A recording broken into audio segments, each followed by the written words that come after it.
The Sealed Kunai by Kenshi 618 Part 10. Epilogue full circle with the war effectively over the early peacetime days of scrambling around for the scraps of power land etc. that the defeated Continental Ninja Federation dropped never occurred the way that Iwagakure had planned. The status quo had been effectively shaken. They had been effectively frozen out while the GSA seemed completely willing to negotiate and hash things out amongst themselves. In the last few months since the end of the war, even a few of the minor villages that had been enemies managed to garner entry. This was infuriating to the proud village that had always been involved with the fallout from every single one of the 3 previous shinobi world wars, and they wanted their piece of the pie. To be kept out of such an important time in the history of the elemental nations simply burned them up. They were Iwagakure. You did not forget that you set a place at the table when the time came to dice up this continent like the dessert piece that it was. Which was why when correspondence came that Konoha was looking to meet and speak, it was readily accepted. Suna was closer, but after the stunt that IWA tried to pull in the last few weeks of the war with their little risk strategy of taking aim and sweeping back for Suna in one fell swoop, the desert dwellers weren't exactly fans of them, even more so now than ever before. With Konoha being the second closest GSA power, they would be the one sending the representative. Inoki figured that Iwagakure had been thrown a lifeline, and the great fence-sitter was looking to use it to pull Konoha and whatever else they could out of the boat with them. We could always take this opportunity to tilt things back our way. Kuratsuchi tried to urge to her grandfather as she and her partner Akatsuchi stood at his sides. Even if he is stronger than before, he's just one guy with a 3-man escort. By the time he returned to Konoha, anything could have happened to him. Be quiet, girl. Inoki groused. This isn't as simple as him being the Kyuubi Jinchuriki. He's Tsunade's next in line for the Hokage seat. Whether it was in 5 to 10 years, or whether it was tomorrow in case of an emergency, their guest was next up. If the way he'd been utilized lately had been any indication, apparently the remaining 3 Kage accept this as an action for the future. The towering Akatsuchi began seemingly counting on his fingers after hearing that'd make him how old when he gets it. He asked before looking down and over at his leader Tsuchikage-sama, how old are you? When are you going to pick somebody else? When I find the right candidate. How many times do I have to say it? Kuratsuchi just crossed her arms and rolled her eyes at the predictable response that her grandfather gave. It had been the same thing for years, even decades before she was even born. It was just a sign that Iwagakure had been accustomed to the way things were. The system had been something they could easily work to their advantage. It was all a matter of playing the game. And when it came to the game of politics in the ninja world, Inoki didn't believe for a moment that some wet-behind-the-ears apprentice knew what he was getting into. The doors to the room opened with 2 Iwagakure guards flanking both sides of Konoha's diplomat until they reached the limits of the conference room. The blue eyes of the scar-faced Jounin looked around, taking in his surroundings quickly as he entered, and gave a respectful bow to the Tsuchikage as he entered. His own guards were outside, and he was expecting Inoki to send Kuratsuchi and Akatsuchi away, as it was meant to be a meeting between just the 2 of them. Naruto Uzumaki. Inoki greeting with an expression that could only be perceived as a wily knowing smirk. At his gesturing, his 2 bodyguards left his side and exited the room, moving past Naruto. They all remembered each other from the short time they'd met during the Chunin exam in Sunagakure well over a year and a half ago. There wasn't enough history there to determine on any side whether or not they particularly liked or disliked each other. Upon being left alone, Naruto took a seat at the table and clasped his hands in front of him on the surface, a classic negotiation posture that Tsunade had almost literally beaten it into him to take whenever put into a discussion situation, such as this. Well, Tsuchikage-sama, I have to say, to hear that you reached out to the GSA, it surprised the Mizukage and the Reikage. Straight to business, I see. Inoki's smirk didn't drop, however, but not the Hokage or Kazekage? Well, honestly, Gaara isn't really big on this at all, so he didn't care as long as IWA had nothing to do with Suna. At all. Naruto let his hands part for a moment to gesture in a balancing beam manner. We've got 4 villages in this thing. Give and take checks and balances, you know. Well, you seem to be the type that isn't too good at beating around the bush. I am with people that I actually like. Naruto thought to himself in the middle of Inoki's statement. So I'll say that we should simply cut straight to brass tacks. This is for the eyes of your Hokage. With that being said, he passed a scroll across the table to Naruto that the young man opened and began to read over. These are the terms and conditions that Iwagakure requires if our entry into the Grand Shinobi Alliance is guaranteed. Raising an eyebrow, Naruto perused over everything requested inside just to see what this village thought they were working with here. It was interesting to say the least whether they honestly wondered if they could get away with taking a good number of what was listed there or not. Unconditional backing for pressing Amagakure for reparations paid on behalf of damage done to the military, no. Territory from the western portion of the Takigakure countryside, no. A request for a neutral site for the next Chunin exam, no. Promises of inclusion in a rumored minor-major village trade parity agreement meant to restore a semblance of economic stability to the losers of the war, no. Allowance to annex buffer state minor hidden village Ishigakure that stands between Kaze no Kuni and Tsuchi no Kuni, hell no. Anoki's smirk fell with every no he received, leaving his face with no touch of good humor upon receiving the final denial. You didn't even send this to your Hokage to relay to the other village leaders. I'm not going to either. I think you're forgetting your position here. You don't have the ability to make the decisions. Anoki said, dropping all pretenses of cordiality at this point. If the boy wanted to be blunt, he could do blunt. You're basically a glorified messenger ninja in this situation. You can title yourself diplomat or whatever you'd like, the game remains the same. Your job is to scurry on back to Tsunade and give this to her, and then maybe you get to come back and return here with her answer. This goes back and forth until a compromise is made that benefits both sides. Yeah, no. Naruto said, flatly rolling the scroll back up and setting it aside. The reason Tsunade-bachan trusted me enough to send me here to negotiate with you so early in my apprenticeship is because there is no negotiation. If you get into the GSA, you aren't getting anything. I'm the only one she could send that would flat out say that to your face instead of dragging it out for 6 months with the back and forths. Any diplomat from Suna would have been completely willing to show up and say it to his face just for the sake of seeing the look on it afterwards, but as Suna was right now, it might have made IWA feel froggy enough to jump at something. With Konoha, there wouldn't be any rash responses to the declaration that there would be no concessions made. Iwagakure was the last holdout of the Big Five to join. That did not make them special or unique. They had missed the boat and now wanted it to turn around just for them. That was the reality of the situation. And the other 4 villages weren't keen on making room to a village like that. What the hell is this? What did you think we were all going to give you something to sweeten the pot for trying to join? No. You get the same conditions that everyone else gets and nothing else. And they would be lucky to get that. The only reason they were being offered the standard conditions of joining the GSA was because it was simply pragmatic to get the entire continent locked down instead of allowing for separate treaties to be set to let this whole mess start all over again. In less than 3 years. The others had asked Iwagakure to join at the outset of the tensions rising between the major and minor villages, but they simply said that it had nothing to do with them and stayed clear. They weren't necessary now, and as things were, if the other villages so wanted, they could have IWA wither at the end of the vine, so to speak. Naruto rolled the scroll back across the table and picked up where he left off. You don't have any leverage over any village in the GSA, even the small ones. You don't have a legitimate claim to a single spoil of war against the CNF because you didn't fight a second of it. Yes, you lost 1,000 shinobi, and that's terrible, but you were the aggressor against Amagakure. You think leaving us out is the best option then?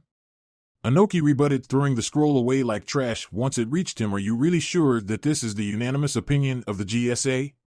Even the minor villages now involved? Yes. Your army is hurt from the attack on AIM. You don't even have a Jinchuriki as a deterrent. So trust me when I say you really want to join now and be done with it instead of doing whatever you think you're going to do to screw with things. You see, the rest of the 4 villages actually like each other. We all fought alongside each other and saved each other's tails. You waited the whole thing out just to see who won so you could swoop in and pick the bones. Suna was actually hoping that IWA would turn around and try something because they really wanted an excuse to fight them. No one had forgotten the BS that they tried to pull with their sweep through AIM in a bid to conquer them and then swing over to Suna. If IWA didn't play ball, within 20 years' time the Big Five would become the Big Four instead. None of the others really had a problem with that in the least if this was the way that it wound up happening. How much influence do you think you have? Anoki asked, his glare trying to burn a hole through Naruto. I don't mean your alliance, I don't mean your village, I mean you in particular. To say these things to me. Powerful or not, you're no Kage yet. You know that I could have you crushed, don't you? Naruto's serious countenance actually cracked a bit as his lips turned upwards. Maybe. He wasn't going to lie. He was in the middle of IWA and old man or not, this was still the actual Tsuchikage he was speaking to, but I do know every other Kage in the elemental nations, and I know for a fact that right now they like me better than you. If he wanted to fight either personally or on a nationwide scale, he could feel free to do so. Whatever happened after that point was entirely up to the fates though, and if Inoki was a betting man he wouldn't have taken that wager at his most desperate. To his horror, while he'd been sleeping, the status quo had changed. The rules to the game that he had spent his entire adult life learning how to play to perfection had changed without his knowledge, and to get along in this new world he would have to go along. Bitterly he snapped at the young Jinchuriki, "Is this the kind of Hokage Tsunade is raising?" "No." Naruto answered straightforwardly, "It's the kind of Hokage that Tsunade is raising, that Jiraiya already raised, and that Danzo Shimura built up from scratch." He couldn't have felt any more pride in saying that to the man across from him as he got up to leave, so go ahead and think about that. You already have the universal concessions for inclusion in the GS8 Tsuchikage-sama. We'll all be waiting on your reply. Tayuya-chan, Naruto warned as he and his three-guard entourage made their way back home after leaving Iwagakure. "Get that shit-eating look off of your face. Seriously. It's not funny. I heard all of that shit." The sound-using genjutsu specialist noted for Naruto's knowledge, bumping him with her hip as she, Naruto, Niji, and Shikamaru were exiting the country of Tsuchi no Kuni. "Seriously, soundproof walls and a privacy genjutsu cast around the room? Who do you think I am?"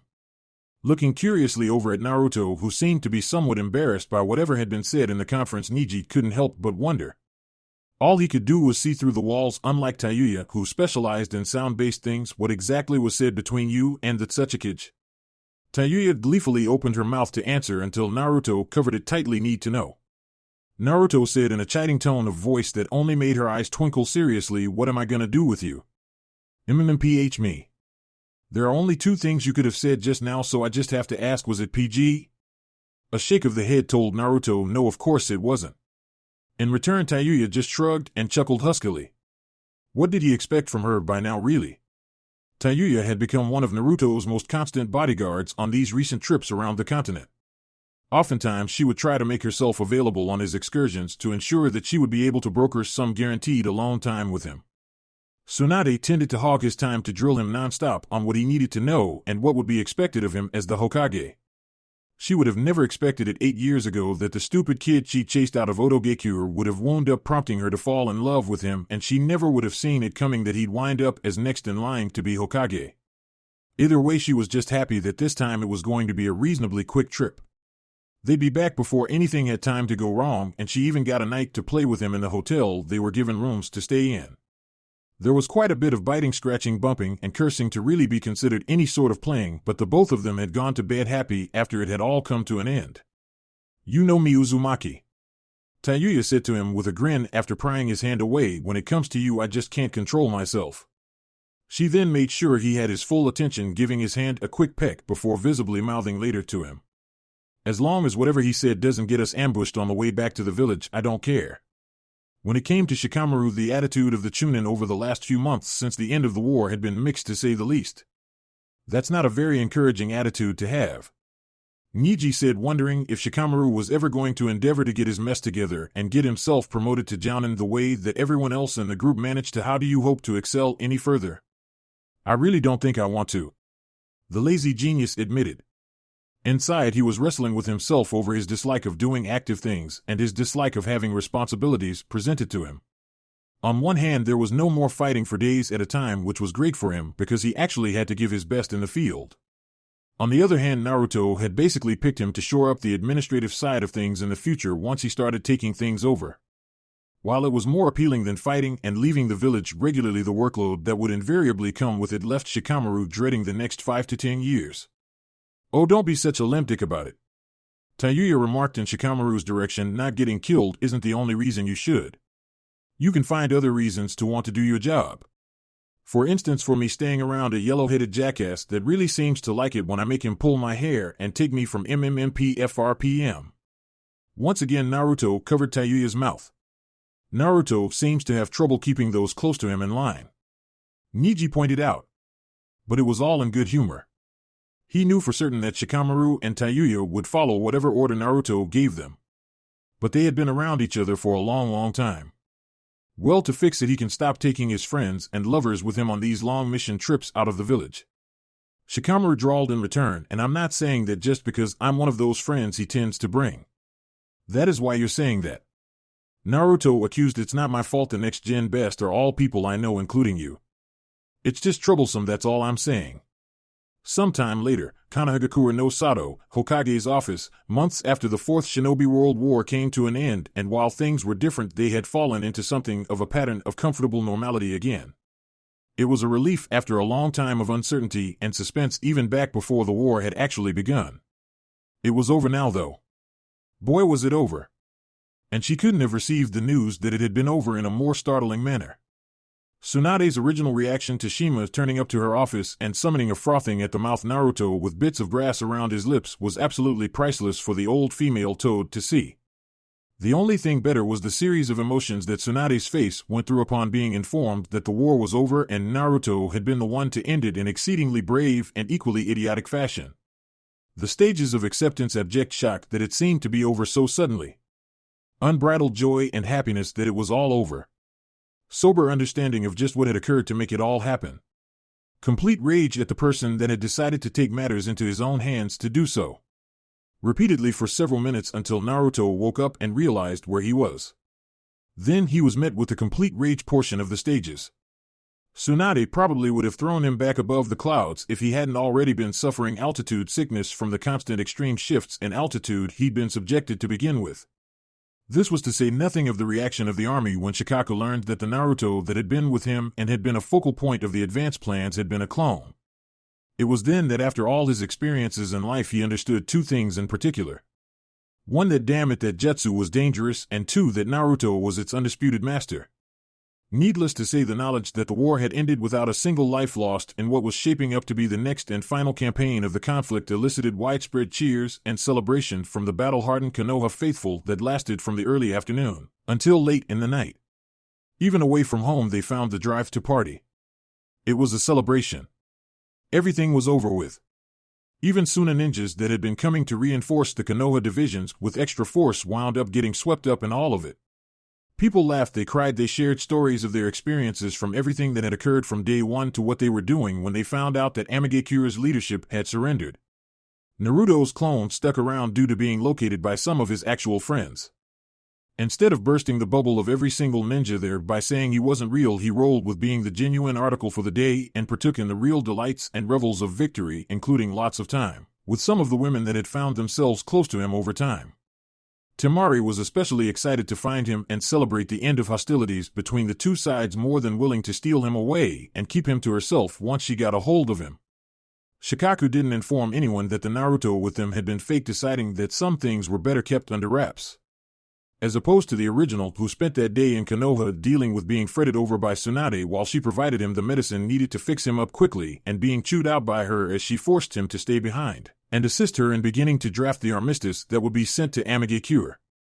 The first thing she would make sure, come hell or high water, by the time she was willing to drop the reins to him, was that even though you were the strongest and the leader meant to ensure the village's safety, you did not put yourself out on a limb unless there was no other option. Things were peaceful now, and though there was new business to be had, it was still just business as usual. With the war over with and done, there was a need between the four biggest villages that had come out on top to consolidate their alliance and minimize the ill feelings between the defeated minor villages, or what was left of them, so that nothing else occurred anytime soon. You are welcome to stay as long as you like before reporting back to your village, Yujito, Tsunade said to the Kumogakure liaison and Nibi Jinchuriki as another meeting had been completed. It was inevitable that something would invariably happen to fracture the good times, but for now they would hold on to what they had fought so hard to enact between each other. All of them had come close to seeing life as they knew it warped into an ugly future forever, and while things might not have been set in stone, the future was brighter than it had been yesterday. I think I'll do that. Yujito accepted with a very sly feline smile. By the way, Hokage-sama, would you happen to know where to find Naruto-kun? I haven't seen him since he came to the last Kage summit with you. It's been a while since we caught up. I miss him. I'll bet you do. Tsunade thought to herself with a grin and a roll of her eyes. I've been keeping him pretty busy lately, so I've given him the day to tend to his own business. It's pretty serious, but you may just be able to catch him this evening. He'll probably be exhausted though. Yujito just waved and continued smiling over her shoulder as she saw herself out. That's never been a problem before, she said with the closing of the door. If he picks her out of the girls that are in love with him, what kind of baby would two Jinchuriki make? Tsunade mused to herself before raising an eyebrow in a secondary thought at the quite realistic scenario that she had presented to herself. Actually, how would that even work with two separate villages? Top of the Hokage monument, the end of the war brought peace. Many people, including people that had spent their entire lives seemingly moving from one struggle to another. One man had figured that his home was in good enough hands for him to take a permanent sabbatical. After almost 5 decades of a ninja career, Jiraiya had decided to hang up his headband for good. Well, unless he was absolutely needed, of course. Then he'd have to step in. It was just his nature to play the hero. The world needed a man as outstanding as him to save the day every now and again, but now he could focus on his passion, writing. The fans were eagerly waiting for what wondrous tales of adventure and romance their beloved author would provide them next, and if Jiraiya was anything, he was a man of the people. Mostly the ladies, but ladies were more people than anyone in his opinion. It's weird, you know?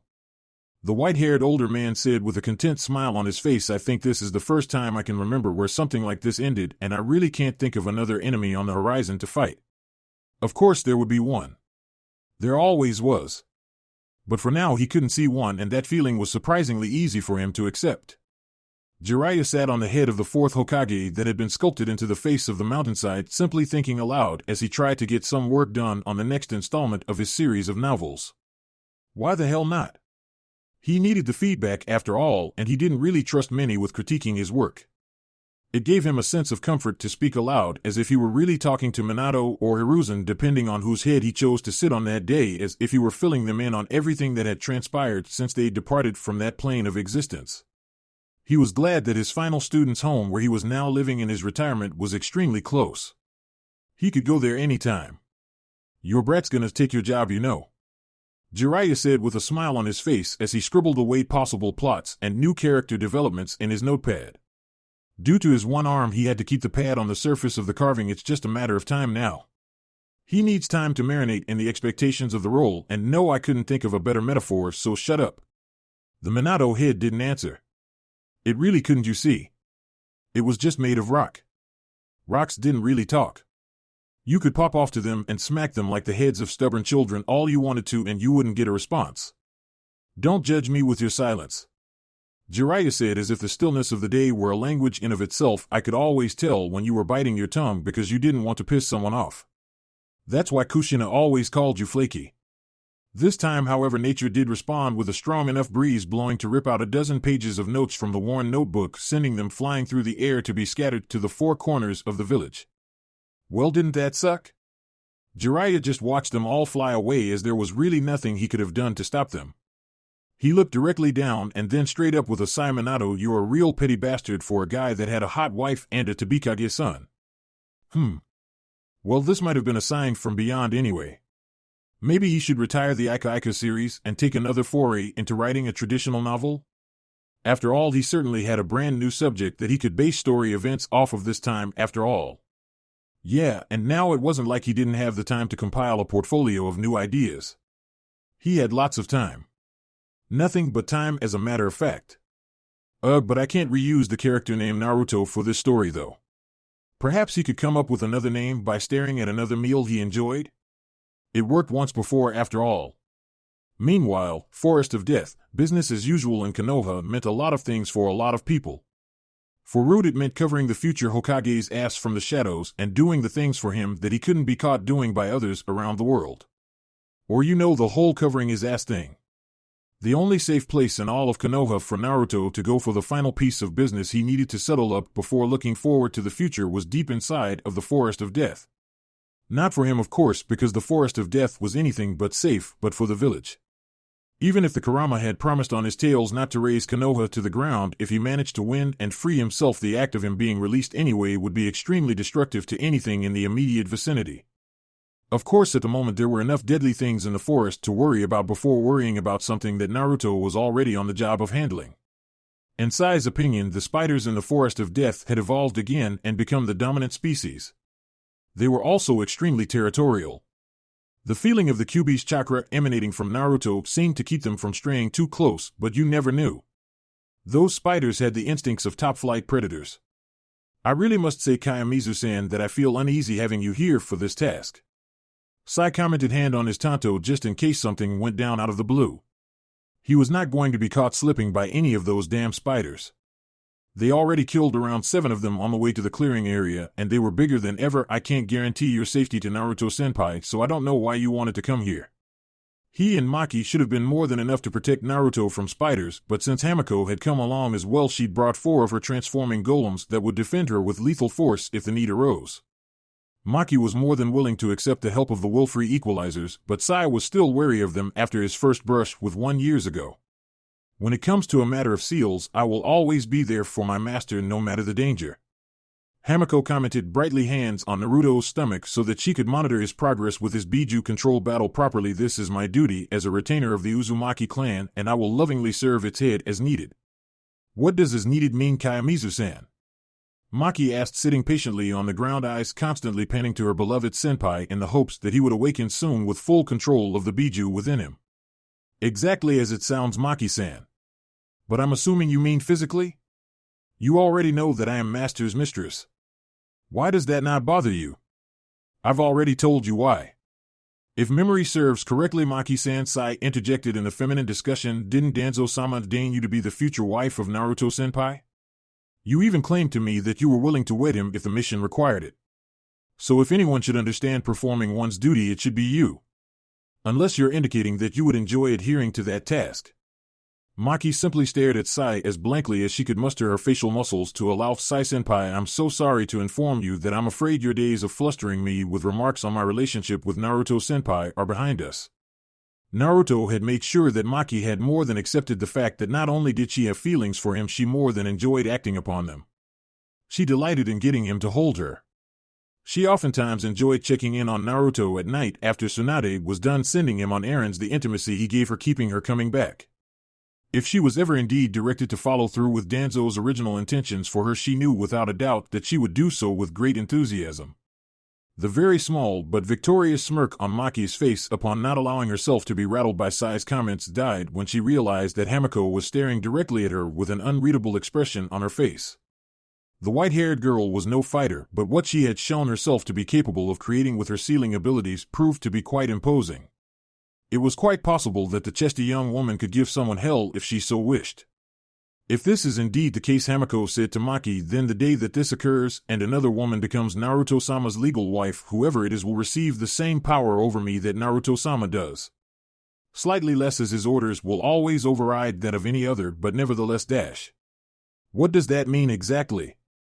If you wed my master, I will also serve you as is needed no matter the task. She then remembered what Maki's definition of serving someone as needed apparently was, and added on to her comment, I do not think conceding to your physical whims as well would be that much of an issue for me if you're curious about that. Maki, fully red-faced, now turned back to Sai, who merely waved at her in response, a forced smile on his face. He was getting way too good at the whole subtle manipulation of others' behavior as far as she was concerned.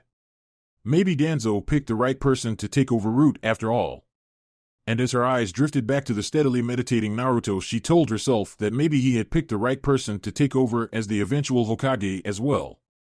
I wonder, Danzo-sama, Sai thought to himself, also turning his attention to Naruto, if only momentarily, what would you think about the way things seem to be heading? Inside of Naruto's mindscape, opening his eyes inside of his mind, Naruto was greeted with the sight of an unfamiliar place. But something about it seemed to resonate in his mind somehow. It was a village, and it was fairly large, but seemed to be rather old. The structures were built with an older architecture than he would have associated with any modern hidden village. Walking down a main street, something about that place seemed to vaguely resonate with him. And when he found a four-way intersection and found the insignia carved into the pavement, he found out why. Yuzushigakure? In a panic, Naruto began looking around rapidly. The last thing that had occurred before he'd used the key to open Kurama's seal for the fight was a bright flash of light as Kurama let him in for the two of them to have it out. Then he appeared in the home of his clan, of all places. That doesn't make any sense. I don't even know what this place would have looked like back before it was destroyed. If his mind was going to dump him into Yuzushigakure for the final battle, he would have expected it to be the old ruins that he had traversed when he and Sai found Hamiko and the heirloom sword.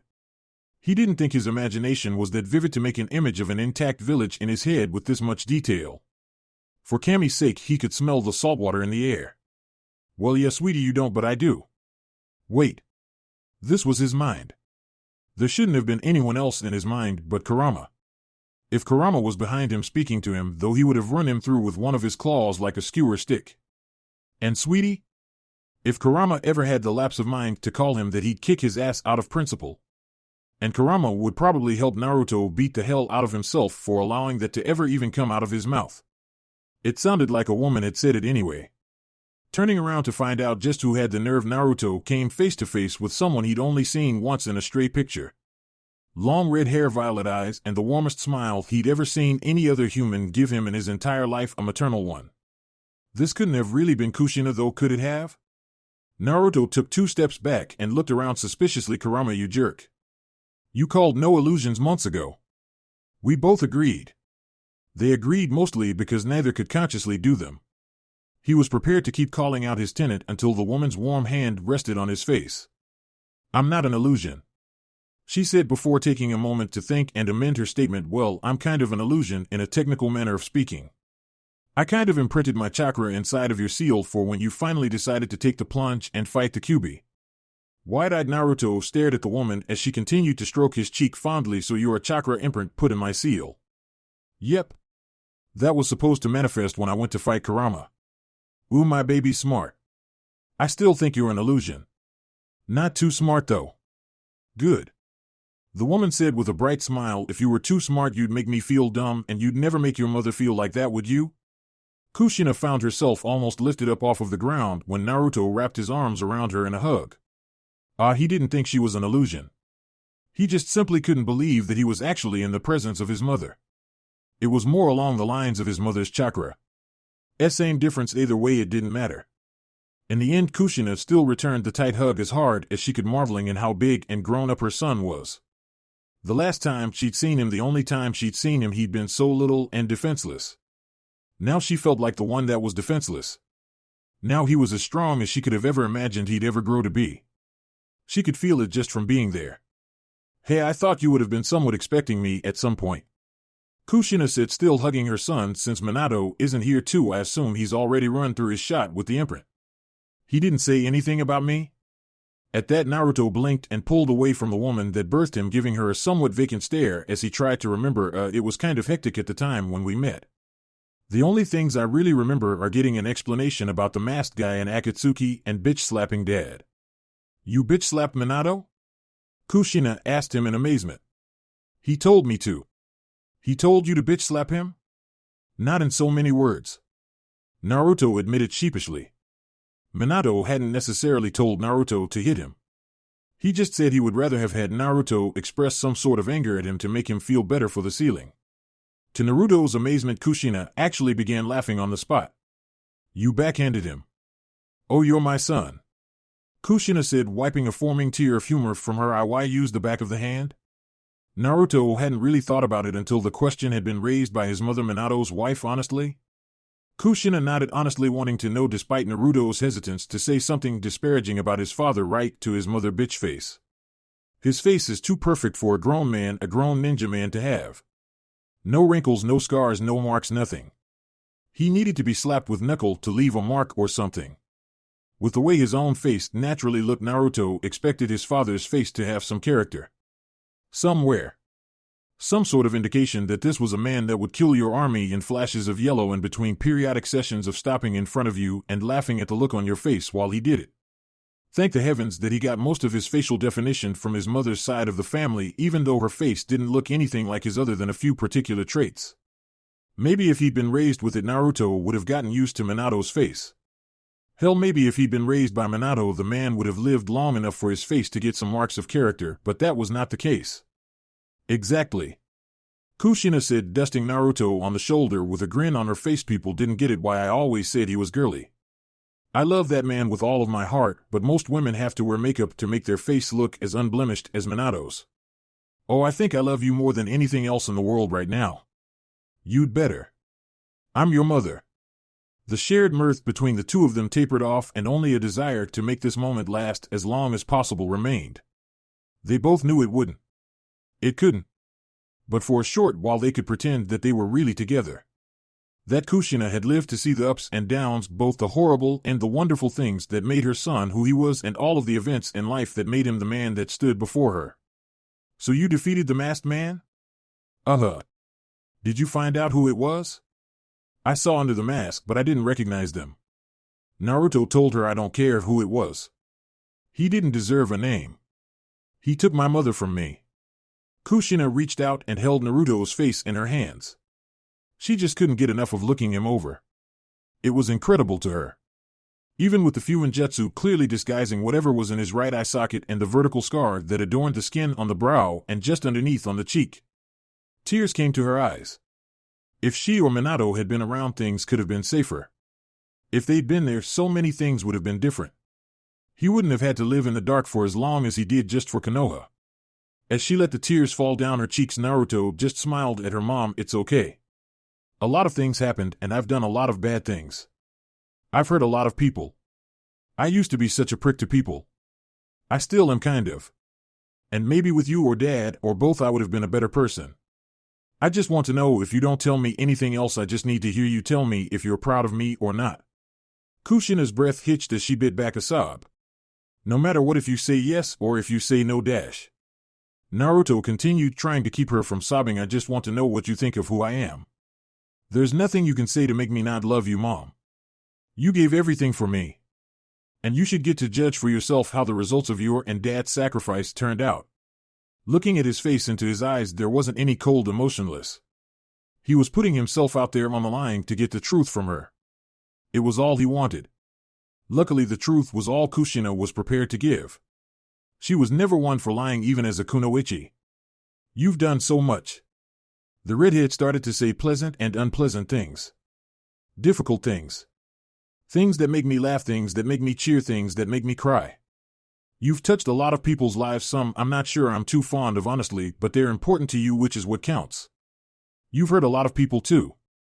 Naruto's face fell at hearing the double edge of Kushina's words, but no matter what, you're my baby. And you've done more than Minato and I could have ever hoped from you.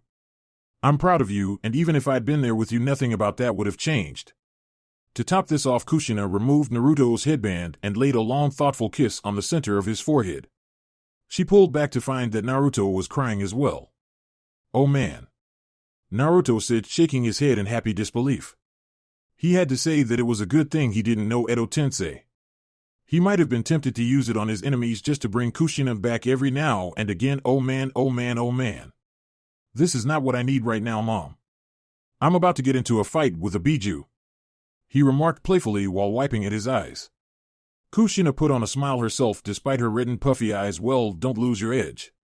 I'm gonna be watching, and I want to see you win a fight in person. Ha! You think he can beat me on his best day? At the sound of that familiar gravelly voice of authority and power, Kurama seemed to fall from the sky right in front of them and obliterate entire blocks of the Mindscape village with the impact he made on the ground. I've been waiting a long time for this, Naruto. You have no idea how happy I am to fight this fight. With the face of his partner/enemy facing him, Naruto chuckled and moved his mother behind him. Kurama. It'd be easier to just give up and say that we're partners. Just don't go crying to my mother when I whip you in front of her. He said, his eyes taking on the signs of sage mode as both Uzumakis grinned widely. And don't you go crying to her when I wipe up this village with your face. The Titanic Fox said, staring down at the two of them with a vulpine grin and intense red eyes. However, despite the tough talk, there was no malice between Naruto and Kurama in the slightest. This moment had been established from the very beginning of their working relationship, back when they'd made first contact with one another in Naruto's root training days. They would fight one another for Kurama's freedom when Naruto was ready to take him on. Receiving the key from Jiraiya was the cue that the time had come, and Naruto had been a man of his word. Naruto was the only human that Kurama respected unconditionally for more than purely his strength. And it wouldn't be that bad to hang around if this boy was his partner. No, that was loser talk. He was going to win and free himself once and for all. Kurama didn't have access to Sage Mode because he would really be moving while Naruto's body on the outside and could actually draw on the energy nonstop due to the stillness of his body. Naruto didn't know how to Sharingan Genjutsu Kurama for an easy victory. Things were as fair as they were going to get for both sides. Whenever you're ready, fleshbag. Naruto drew his sword from his back and instantly transformed it into his powerful armor, balancing out its energy with Sage Mode. A small gasp came from Kushina behind his as she touched at the shoulders of the transformed Senenki no Kin, protecting her son's body and enhancing him even beyond Sage Mode. I was gonna kind of help you cheat to beat him. Kushina admitted with a sheepish look before moving out of the way. Far out of the way, I think I'd rather watch this for now, though. Don't worry about a thing and go all out.